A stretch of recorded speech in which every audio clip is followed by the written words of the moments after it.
Sunday morning smelled like peace. Coffee brewing, sunlight slipping through the blinds, and the quiet hum of a day that hadn't turned on me yet.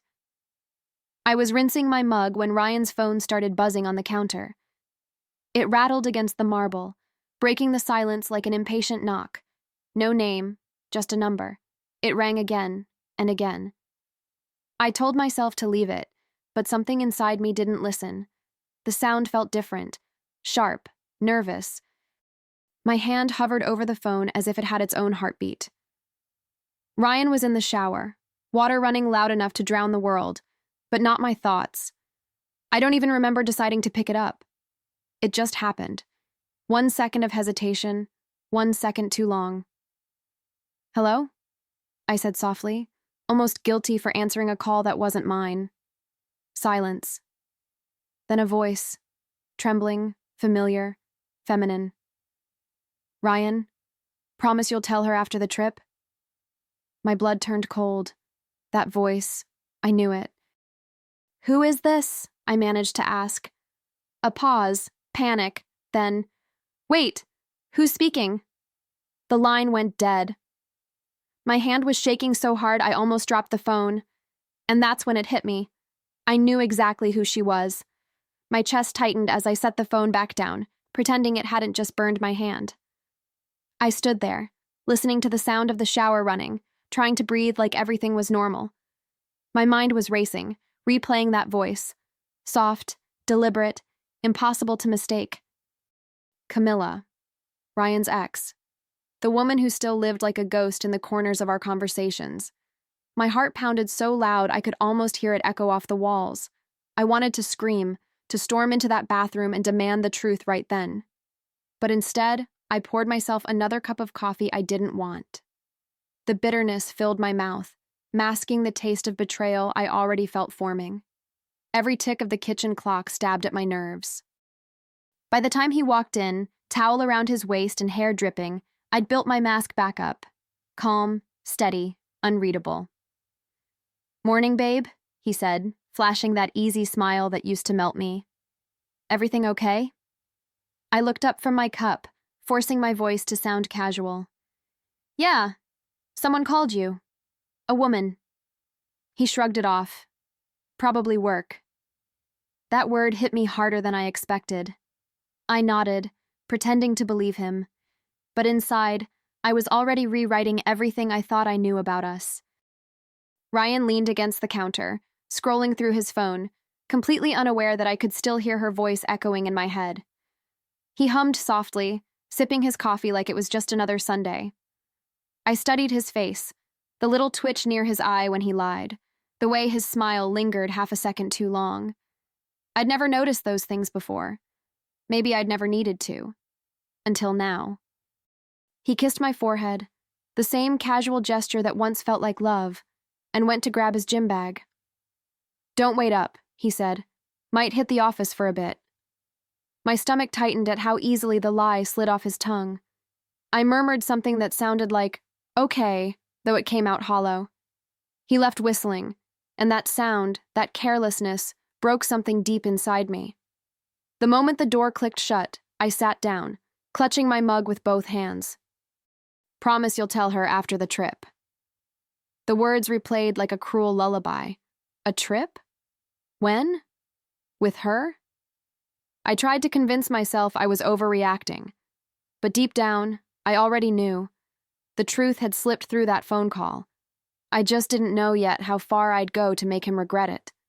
That night, he sat beside me on the couch like nothing had happened. The TV flickered across his face, washing him in cold light. I could smell his cologne, the one I'd bought for his birthday, and for a second, I almost wanted to believe the lie he hadn't even told yet. "Hey, babe," he said, wrapping his arm around me. "I have to go on a quick business trip next weekend, just a couple of days in Miami." His voice was calm. Too calm. My heart didn't skip. It stalled. Miami. The word hit like a blade slipping between my ribs. I turned my head slowly, pretending surprise. "Miami? That's sudden." He smiled, easy and unbothered. "Yeah, last-minute thing. Clients need me there. Clients. I almost laughed. I wanted to ask if one of those clients happened to have long brown hair and a nervous voice, but instead, I nodded and let the silence swallow me.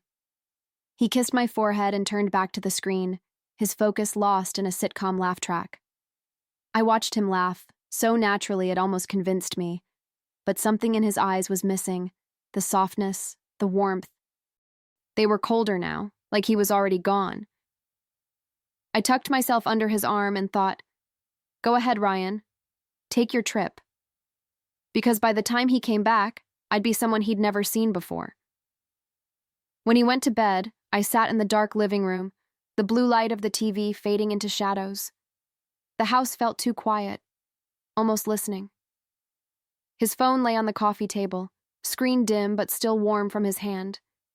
I stared at it for a long time, my pulse thudding in my ears. Every second I hesitated felt like betrayal, but not mine. Finally, I reached for it, whispering to the empty room, "If there's nothing to hide, there's nothing to find." Most of his messages were gone, wiped clean, but one chat remained, a thread from the same number that had called that morning. My stomach twisted as I opened it. The last message glared back at me. "Can't wait for the trip. This time, no secrets." My mouth went dry. My fingers trembled, hovering over the screen, torn between throwing the phone and smashing it against the floor. Instead, I just locked it and set it back down, as if nothing had happened. I sat there for a while, the room spinning slowly around me. I could almost hear her voice again. That soft tone, that reckless confidence. "Promise you'll tell her after the trip." I leaned back against the couch, staring at the ceiling. Maybe this was what betrayal looked like. Not a scream, not a fight, just quiet knowledge that the person you love is already lying in someone else's arms. And maybe, just maybe, they have no idea what you're capable of once you find out. I crawled into bed long after midnight, pretending to be asleep when he turned over and wrapped his arm around me. His breath brushed my neck, familiar, steady, and for the first time, it made my skin crawl. I lay still, eyes open, heart racing. Every word he'd said that evening replayed in my mind, rearranging itself into something darker. Business trip. Clients. Just a couple of days. Lies, every one of them. And the worst part? He thought I'd never know. I used to think love meant trust. Now I wasn't so sure. I stared at the shadows on the ceiling, realizing how much of my life I'd built around his promises. He was the kind of man who could make you feel safe while he slowly pulled the rug from under your feet. Charming. Polite. Careful. But that mask was slipping, and I was finally paying attention. By morning, I was done pretending. I smiled when he kissed me goodbye, even packed him breakfast for the road, because that's what he expected. He left with a quick wave, thinking he still had me wrapped around his finger. But as the door shut behind him, I made a silent vow. He wanted no secrets. He'd get them, just not the ones he was expecting. The morning he left, the sky was heavy with clouds, the kind that looked like they were holding secrets too. I watched from the doorway as Ryan loaded his suitcase into the car, humming some careless tune. "Call me when you land," I said, forcing a small smile. "Of course," he replied, leaning in to kiss me. His lips were warm, his eyes steady. He was an excellent actor. I'll give him that. He drove off, waving once before disappearing down the street. That was the last honest moment we'd ever share. The moment his car turned the corner, I felt my mask drop. My breath came out sharp, like I'd been holding it for days. I went straight to the kitchen table where my phone was waiting, his number already memorized. I called my cousin Leo, the only person I trusted to help without asking too many questions. "Hey," I said, keeping my voice low. "I need you to trace a number for me." He paused. "You sound tense. What's going on?" I hesitated. "It's his ex." There was a stretch of silence before Leo sighed. "Give me 10 minutes. I hung up and stood by the window, staring at the coffee cup still sitting where he'd left it. 10 minutes felt like hours. When my phone finally rang again, my heart skipped. She's staying at the Ocean Palm Resort, Leo said, his voice firm. In Miami. I smiled. Small, cold, certain. Perfect, I whispered. Because if Ryan wanted a weekend away, he was about to get one he'd never forget. I booked my flight within the hour, one way, under a name I hadn't used since college. My hands barely trembled as I typed, which scared me more than anything. I wasn't crying. I wasn't panicking. I was calm. Too calm. Maybe that's what happens when the truth finally stops being a question. I told myself this wasn't about revenge. It was about answers. But deep down, I already knew those were the same thing. Packing was easy. I didn't take much. Just a small bag, a pair of sunglasses, and a notebook where I'd started writing the things I'd never had the courage to say out loud. I looked around the bedroom one last time, taking in the bed we used to share, the framed photos smiling back like ghosts. You chose this, I whispered to the empty room, and for the first time, I believed it.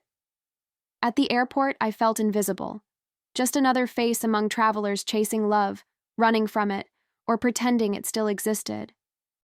As the plane took off, I watched the city shrink beneath me, my chest rising with something strange. It wasn't fear. It was freedom, quiet, electric, dangerous.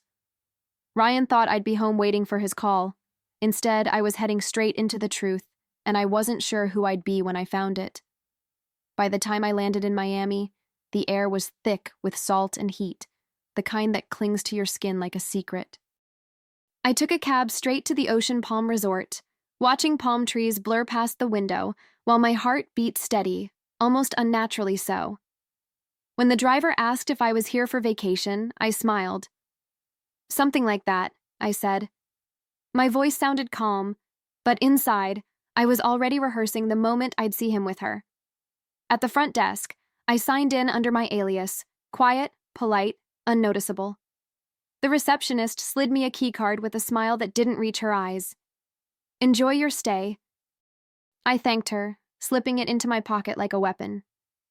My room overlooked the pool, the perfect vantage point. From the balcony, I could already hear laughter, glasses clinking, the low hum of music, the kind of joy people feel when they think no one's watching. I unpacked slowly, setting everything in its place as if control could keep me sane. Then I sat on the edge of the bed, phone in hand, and stared at the screen until my reflection stared back. You wanted no secrets, Ryan, I whispered. So let's make sure of that. I took a deep breath and stood, the weight of my plans settling over me. Whatever I found tonight, there'd be no turning back, for either of us. Evening came dressed in gold and gilt. The air outside smelled like coconut oil and chlorine, but beneath it, I could taste the bitterness of what I was about to do. I walked through the hotel lobby, my heels clicking softly against the tile. The sound felt too loud, too confident, but maybe that was the point. My pulse quickened as I stepped into the open courtyard. The pool shimmered under the lights, reflecting laughter, lies, and the illusion of paradise. And then I saw him, Ryan, sitting by the water, laughing like a man with nothing to hide. His arm brushed against hers, Camilla, her hair catching the light exactly the way I remembered. They looked comfortable, familiar, intimate. My chest tightened, but not from heartbreak this time, from clarity, the kind that burns slow and cold, like fire disguised as calm. Every smile they shared was another nail sealing the coffin of who I used to be. I moved to the bar, nodding to the bartender. See that man in the white shirt? I asked, keeping my tone steady. Send a bottle of your best champagne to his table, with this note. I slipped the folded paper across the counter, the ink still fresh. You don't have to tell me after the trip. I already know. The bartender hesitated, eyes flicking to me, but I smiled. It's just a surprise, I said. And, oh, it was. From my seat at the far end of the bar, I watched the waiter carry the bottle across the pool deck. Time slowed, every step echoing like a countdown. Ryan looked up as the champagne arrived, confusion flickering across his face. Camilla leaned in, whispering something, and he laughed at first, trying to play it cool. Then he unfolded the note. I saw it in his eyes. That moment the words landed, sharp and undeniable. The laughter vanished. The mask cracked. He froze, his hand gripping the paper so tightly it trembled. Camilla's smile faltered. She said something. I couldn't hear it, but I didn't need to. I knew panic when I saw it. His eyes darted around the pool, scanning every face, searching for me. I took a sip of my drink, the cold burn of it grounding me. From here, he looked small, desperate, cornered. Exactly how I'd felt when I heard her voice on his phone. The music swelled around us, oblivious to the war breaking quietly between two people who once shared a bed. I stood, leaving a few bills on the counter, and slipped out through the side exit. Behind me, I heard a chair scrape, his voice calling her name, maybe mine. But by the time he turned, I was gone. Just a shadow dissolving into the Miami night, carrying the calm of a woman who'd stopped waiting to be told the truth. Outside, the night air wrapped around me like silk, warm, heavy, humming with energy. I could still feel the adrenaline pulsing through my veins, sharp and alive. Somewhere behind those walls, Ryan was unraveling, piecing together how it all slipped from his control. For years, he'd been the one holding the cards, confident I'd never see the game for what it was. But now, the board was mine, and I didn't even have to raise my voice.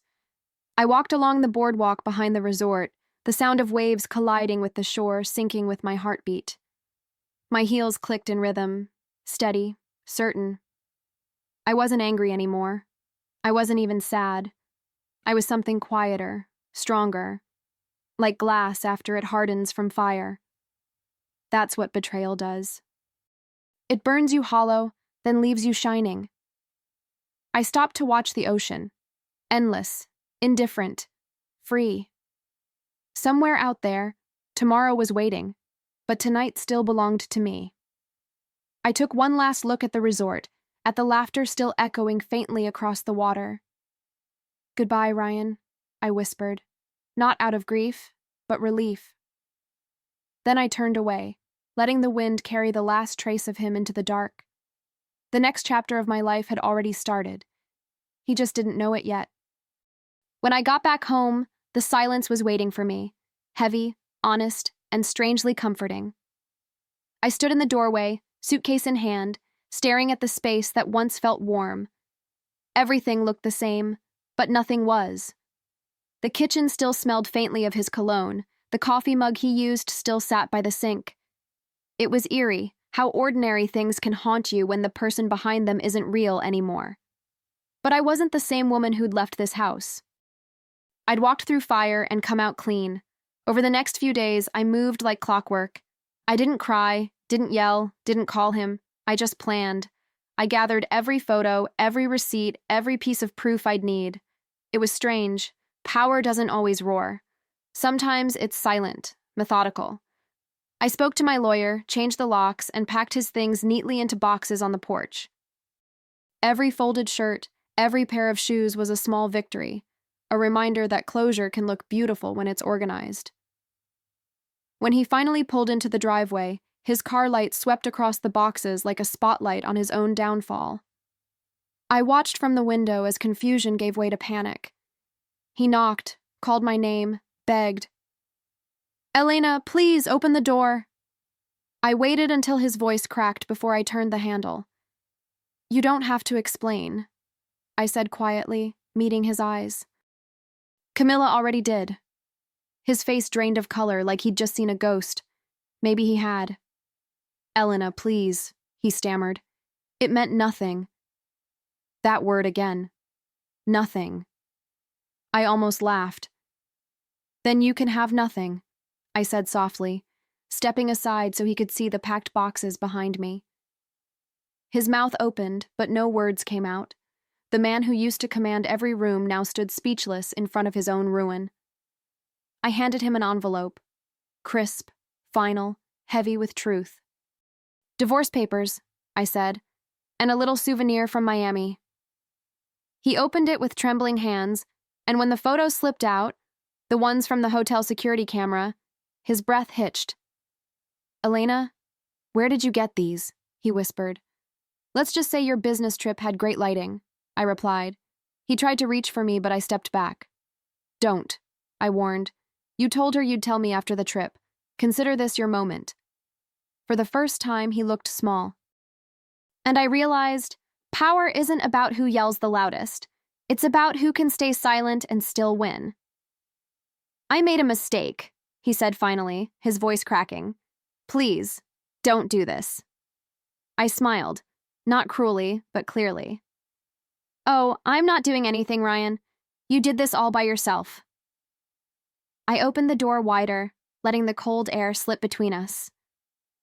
Goodbye, I said simply. And when it closed, it sounded like peace. Solid, irreversible, final. For once, I didn't feel broken. I felt free. After he left, I stood in the doorway for a long time, listening to the sound of his car fade into the night. The boxes were gone, the house was quiet, and for the first time in years, the air felt breathable. I leaned against the frame, letting the stillness wash over me. No more lies vibrating on countertops, no more anxious smiles pretending everything was fine. Just silence, the kind that doesn't hurt anymore. I didn't cry. I didn't even feel the urge to. It was over, and that was enough. Over the next few weeks, I rebuilt the pieces of my life one quiet day at a time. I went back to my routines, coffee in the morning, long walks at sunset, but everything felt different now. The world looked sharper, truer, like I was finally seeing it without someone else's filter. Friends asked if I was okay. I told them I'd never been better, and for once, I wasn't lying. Freedom has a sound, and it's the echo of a door locking behind a man who thought he'd never be shut out. Sometimes at night, I'd catch myself remembering his laugh or the way he used to look at me before everything soured. But even those memories started to fade, replaced by something steadier. Self-respect. The kind that grows quietly, like light through a crack. Revenge wasn't the end of the story, it was the beginning. And I could feel it. The start of a life that finally belonged to me. 6 months later, I sat at a small cafe by the beach, the kind where the smell of coffee blends with sea salt and the sound of waves fills every pause. I came here often now, not to escape, but to be. The mornings felt lighter, my thoughts clearer. Sometimes I caught myself smiling for no reason, just grateful for the quiet rhythm of my own company. The woman who used to measure her worth by someone else's attention had finally disappeared. In her place stood someone whole and free. Carla, my oldest friend, arrived with her usual grin and 2 cappuccinos in hand. You seem lighter, she said, setting one in front of me. Happier. I laughed, tracing the rim of my cup with my finger. Turns out, I said, the best promise I ever kept was to myself. She raised her glass to that, and for the first time in a long time, I didn't feel like I was pretending to be okay. I actually was. Then my phone buzzed, a message from an unknown number. I already knew who it was before I looked. I'm sorry, I miss you. For a moment, I just stared at it, not angry, not nostalgic, just done. My thumbs hovered for a second before I typed back, You promised to tell me after the trip. You finally did. I hit send, deleted the number, and smiled. The tide rolled in as I stood, sunlight warming my skin. I walked toward the water, free, calm, untouchable.